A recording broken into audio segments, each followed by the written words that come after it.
Set Phasers, a highly illogical Star Trek podcast.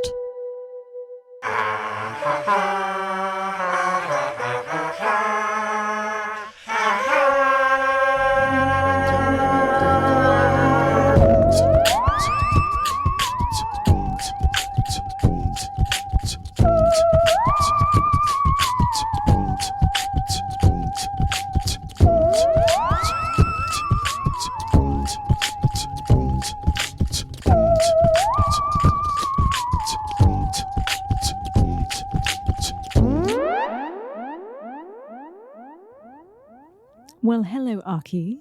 Well, hello, Stevie. How are you? Oh, I'm great.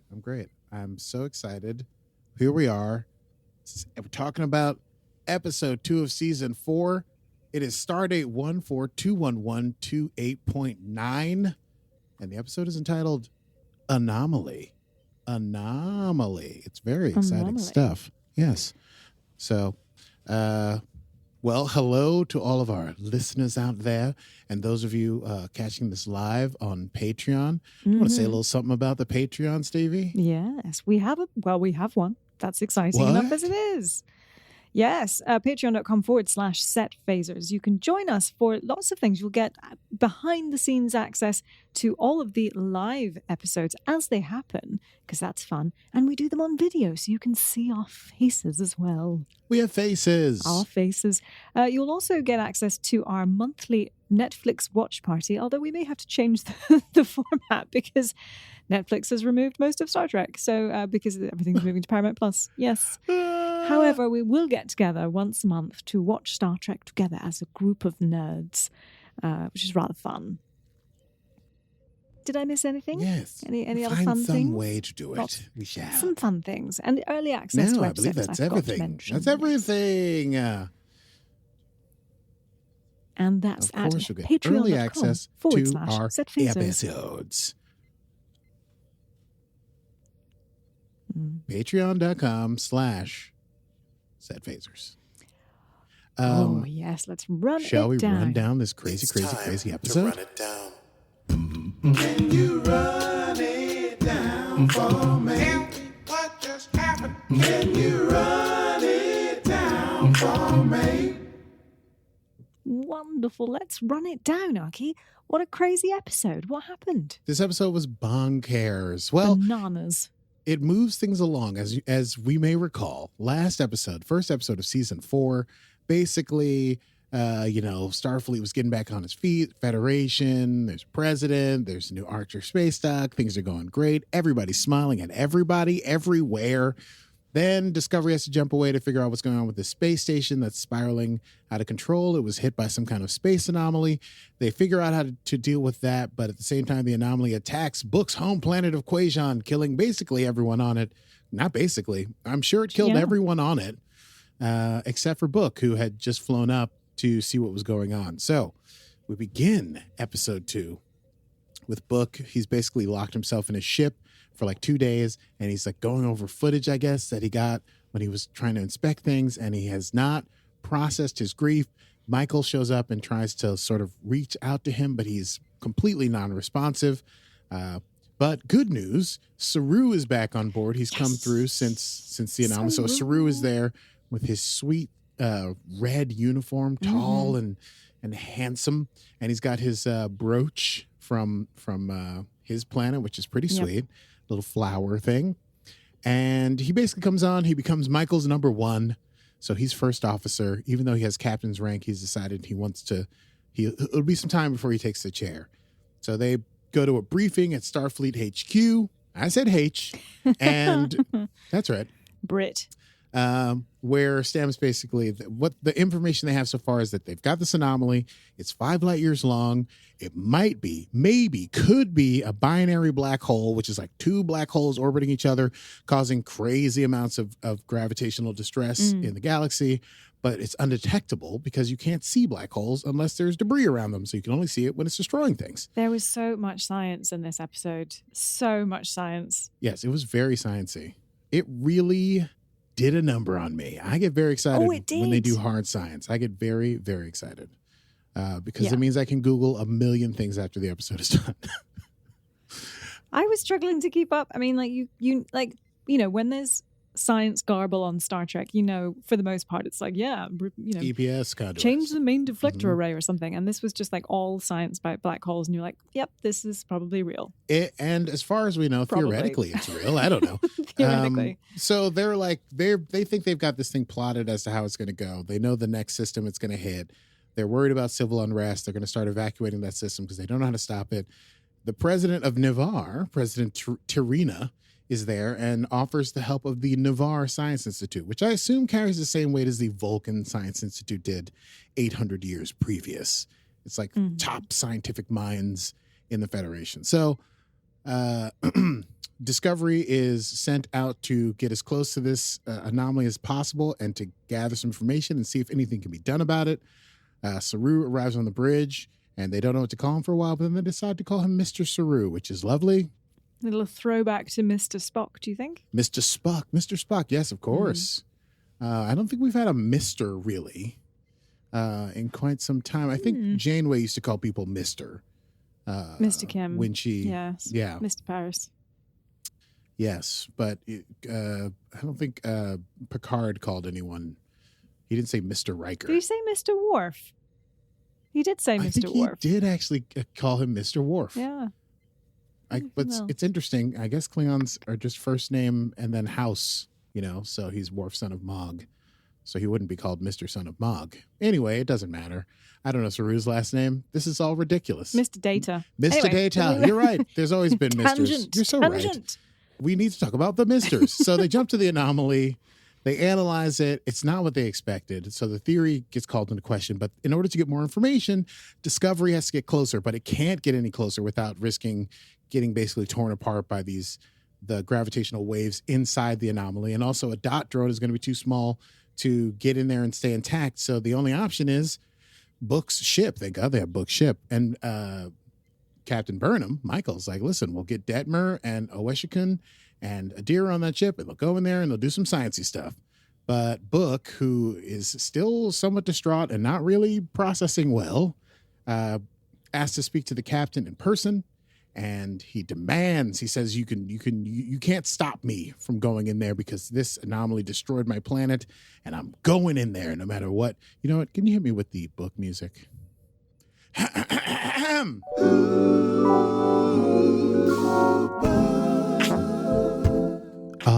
Yeah. Listen here, Michael. I may not be handling the pressure well, but there's no way you're going to stop me from going in there with my ship. I'm the best pilot for this mission, and I love you, girl, and I will be back. Book out.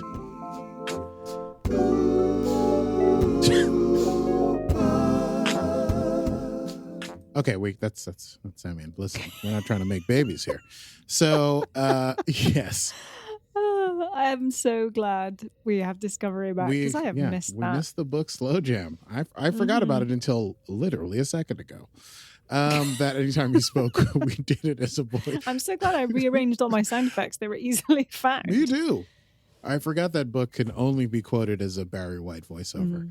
So, Book basically, he's going to go to the mattresses. He's not going to let them use the ship without him. He wants to go in there. Meanwhile, in what I assume is sickbay, we find out that Gray is going to get a new body. And how are they going to make that new body?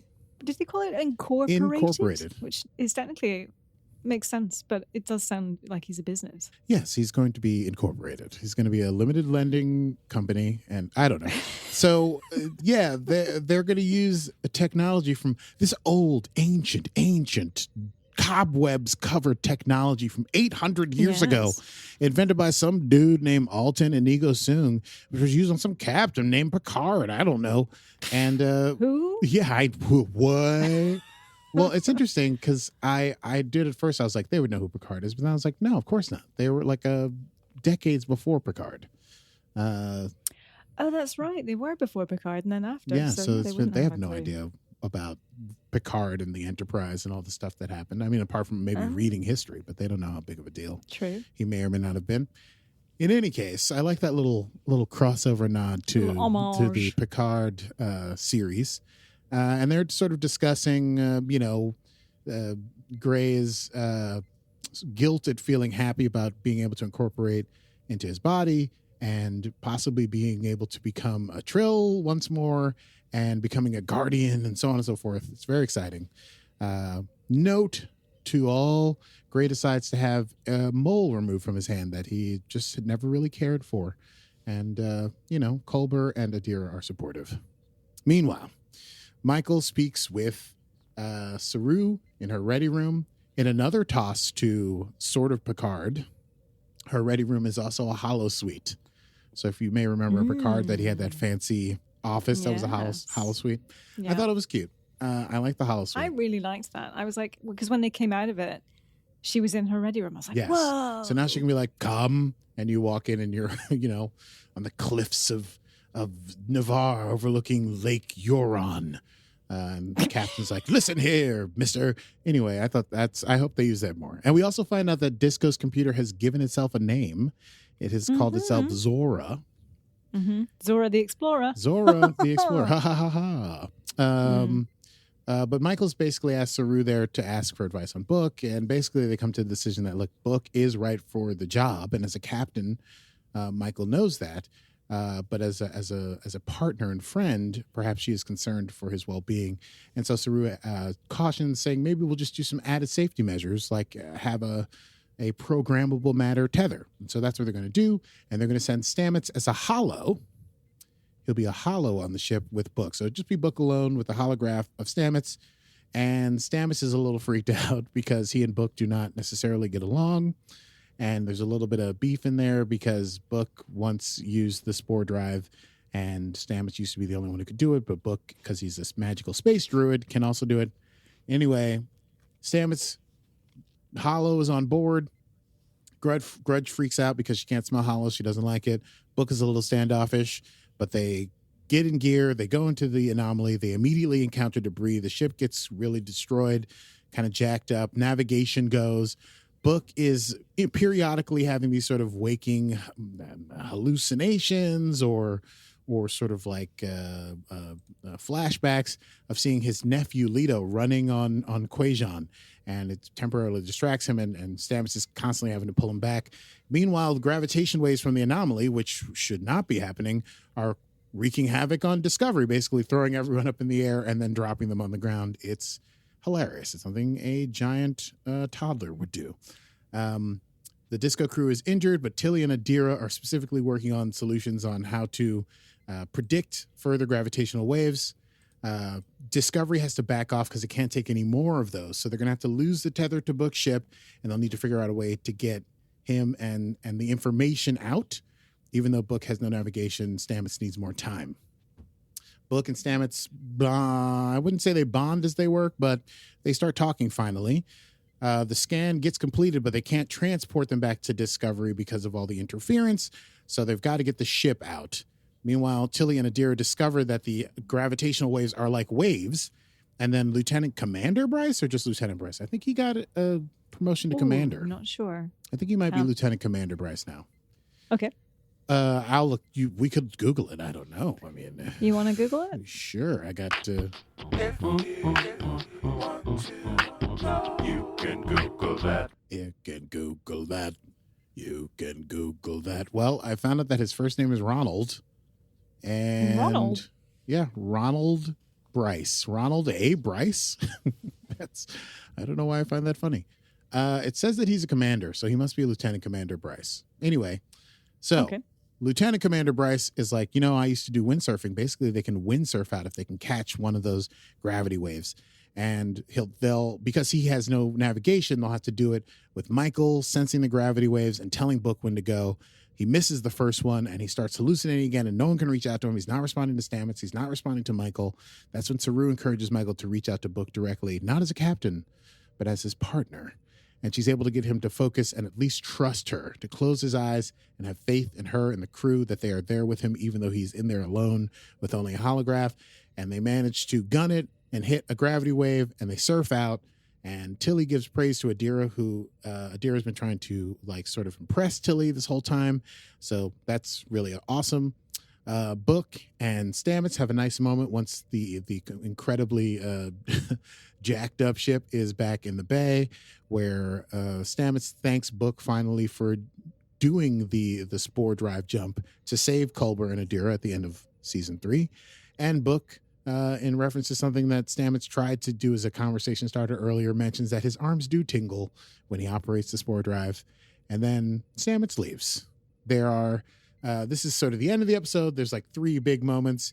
Gray and Adira have a moment in Adira's quarters, where basically Adira admits that they've been feeling some sort of like flashbacks of the shock of the moment that they lost Gray, because it was a similar sort of like abrupt ship crash, bleed out, death on the floor thing.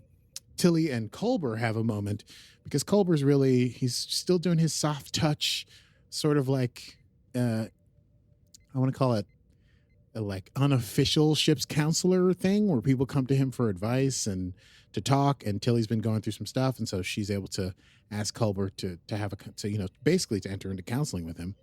And then Michael and Book have a moment finally where Book begins to mourn the loss of all his people. The very last scene is one in which Tilly says, having analyzed some of the data, they don't really have like a full idea of things, but apparently the direction the anomaly was traveling changed when Discovery arrived, as in the reason the gravitational waves were hitting Discovery was because they should have been in a safe place, but the anomaly changed direction, so it was hitting Discovery with gravitational waves. There's no scientific explanation for that, and that means the anomaly is even more anomalous and incredibly unpredictable. Here endeth Episode 2, Season 4, Star Trek Discovery, Anomaly. How are they going to fix this? I mean, it's not like it's a villain that they can defeat. I couldn't agree more. I think we need to chat about that. Do you really? Mm-hmm. I say, darling, let's do a quick chat about that.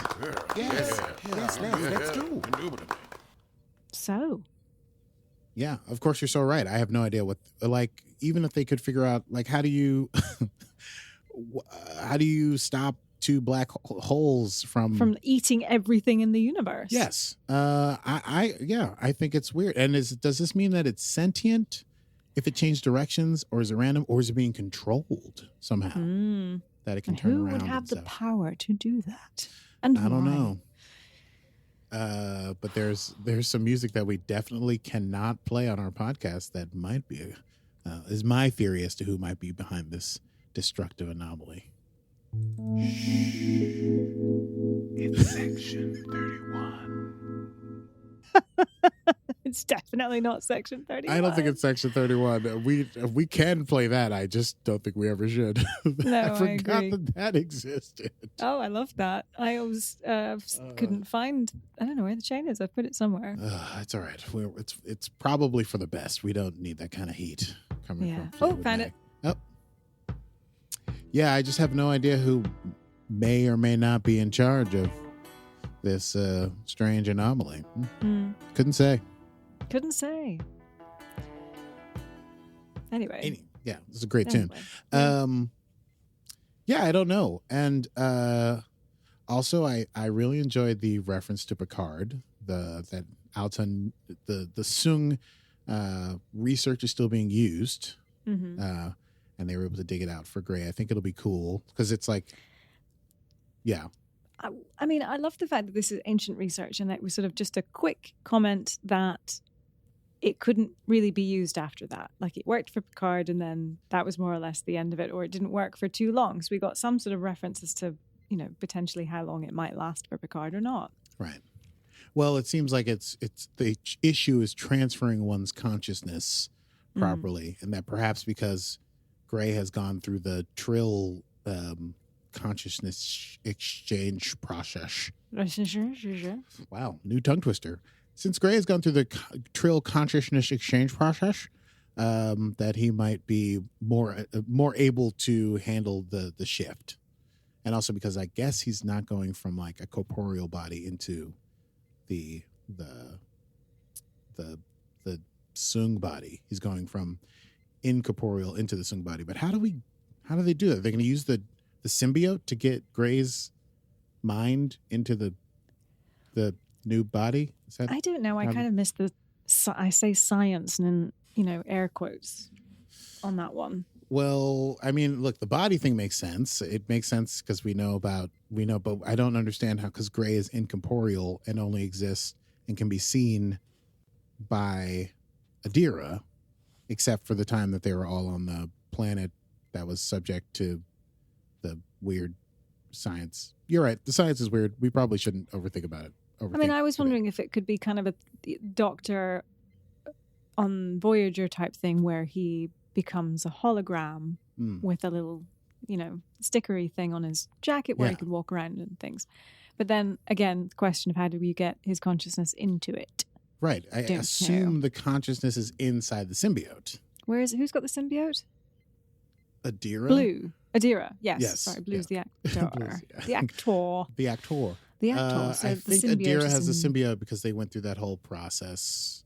Remember where they had to go into a pool and Yes, right. against the memory of it or whatever. And who was there with them? I forget. Was that Michael with them? Oh, Yep. Michael was with them. That's nice. Mm-hmm. Good captain material. Okay. Definitely. So, yes. What else? Oh, can we talk about how Culber is basically the unofficial ship's counselor? Yes, I love that. I think it's great. Yeah, and he was counseling people as he was fixing them up from the whole gravity burst thing. That I quite like that. Oh, the gravity burst was super cool. I love they were doing the stop motion matrix stuff as they Until he was like, "Oh, yep, it's happening. 1, 2, now." Yeah, now quickly. Yeah, you're right. He's fixing people's faces and broken ribs and stuff. And he's like, it's only because they respect you so much. You can never tell what's going on. It's hard to determine determination versus greed. Just killing it. He's fixing everybody and fixing everything. And even Tilly, who I think is normally sort of the unofficial sort of ship's counselor to people. Yeah. Is now. And I seem to remember Culber, didn't he have the same relationship with Detmer last season when Detmer was kind of going through some... Yeah, I don't think we really resolved whatever happened with Detmer. I think it there felt was a little conversation where Detmer was like, it would be great if we could talk more. Yeah. And Culber was like, I'd like that. So I feel like Culber's up due for a promotion or something. I don't know. Maybe. He's already ship's doctor, but... What do you think's going on with Tilly then? Well, I mean, I don't know. I have no idea.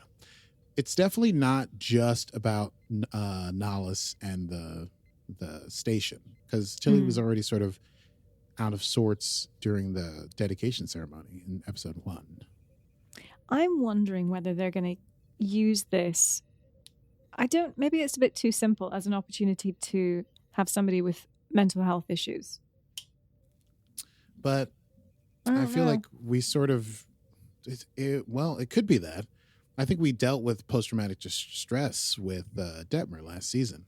We did, but that was incident specific. I wonder if this is, potentially going to be something else. But then A long-term situation? Yeah, I don't know.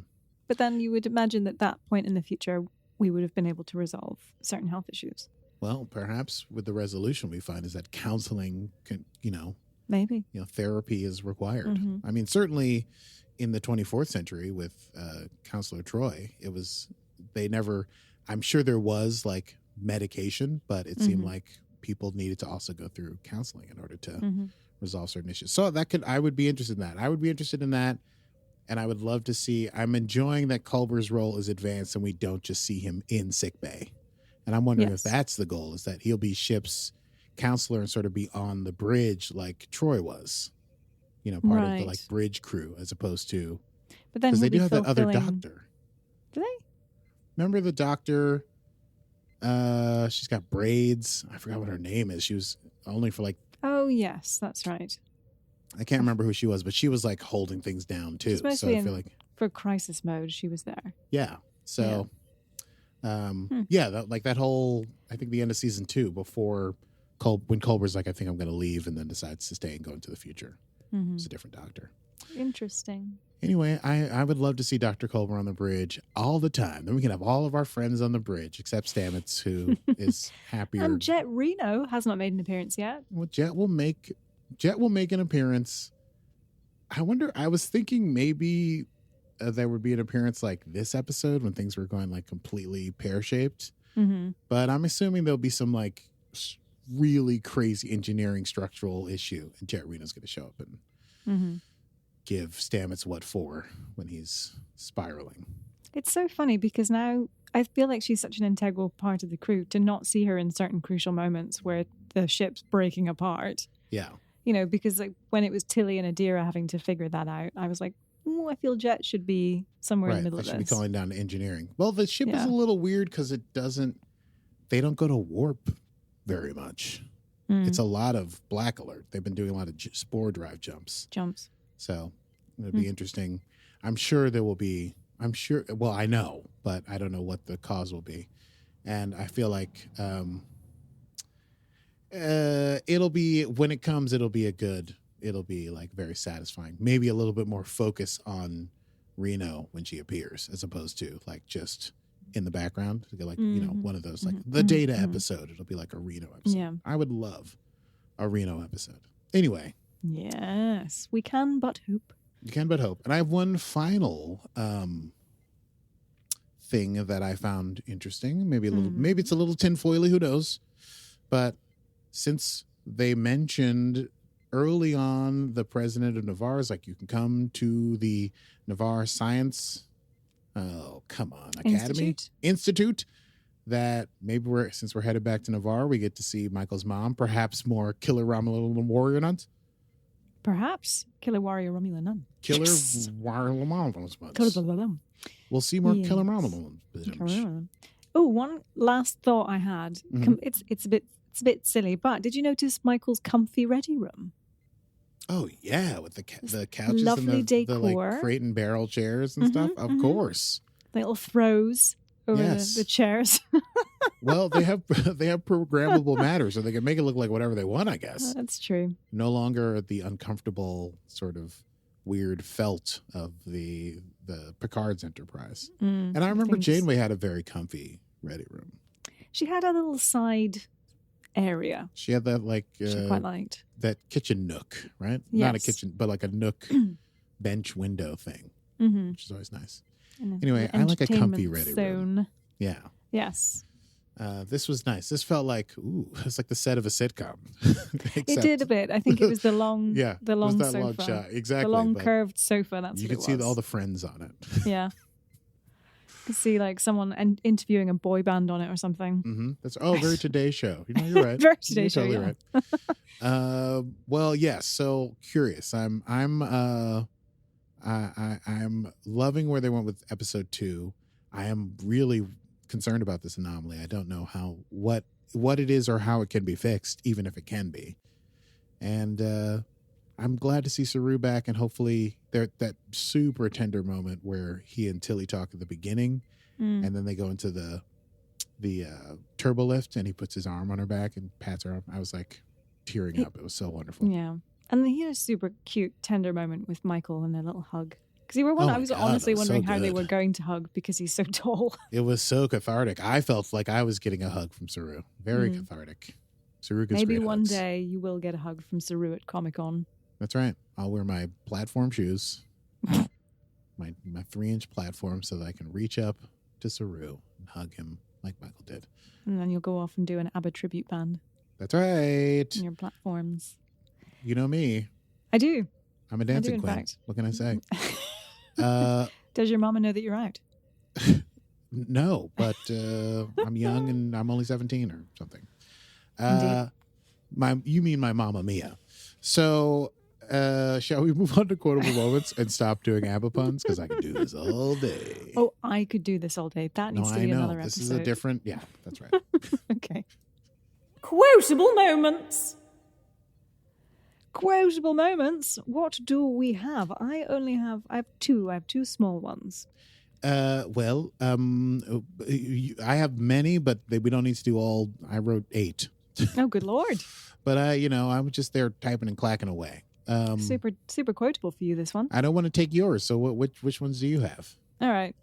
From Saru to Michael in the ready room, in the very comfy ready room, if loss has taught us anything, it's that each of us must sit with pain in our own way. Beautiful.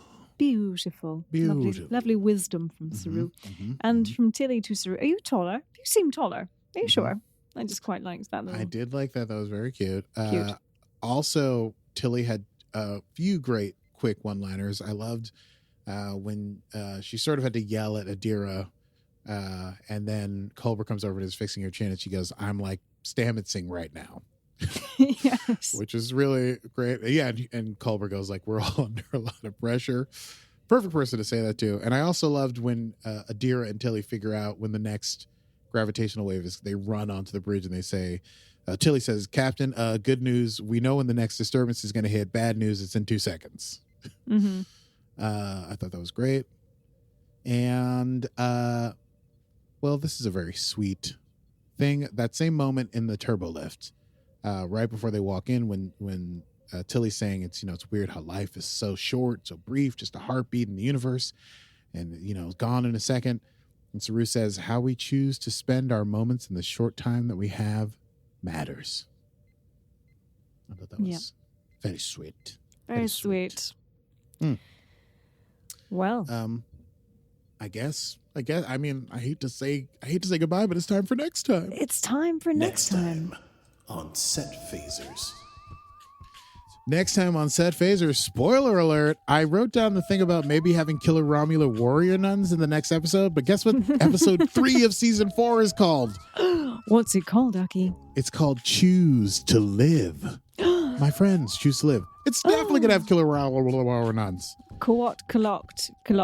Shit. What are they called? Kawat Milat. Thank you. Milat, maybe? Kawat Milat.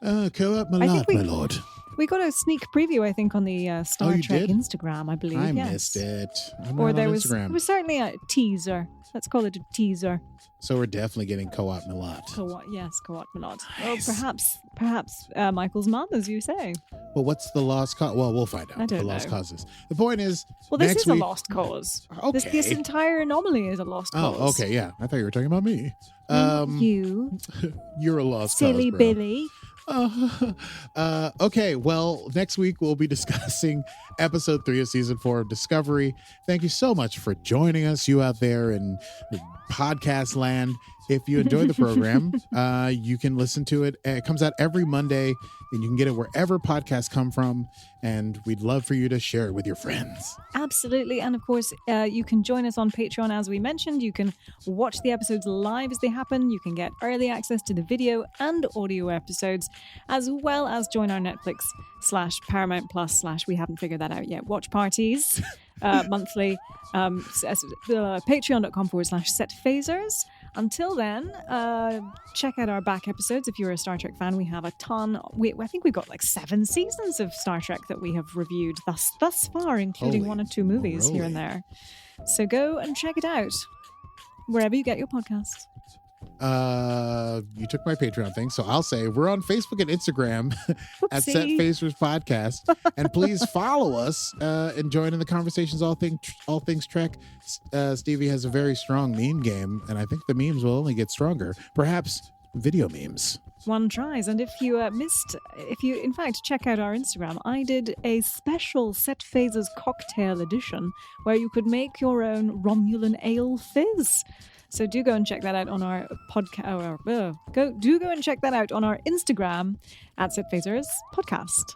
Yes, Stop and I forgot dancing. Stop that dancing, I you danced crazy during this. fiend. This is to promote our Patreon. Is If it? you support Patreon and you can watch us live, then you get to see me dancing during the outro, and it's pretty exciting. Yes, and we also forget what's going on. Until next time, I am Stevie Mans. And I am a binary black hole that is undetectable without debris. This has been Set Phasers, a highly illogical Star Trek podcast. Oh, computer. End program.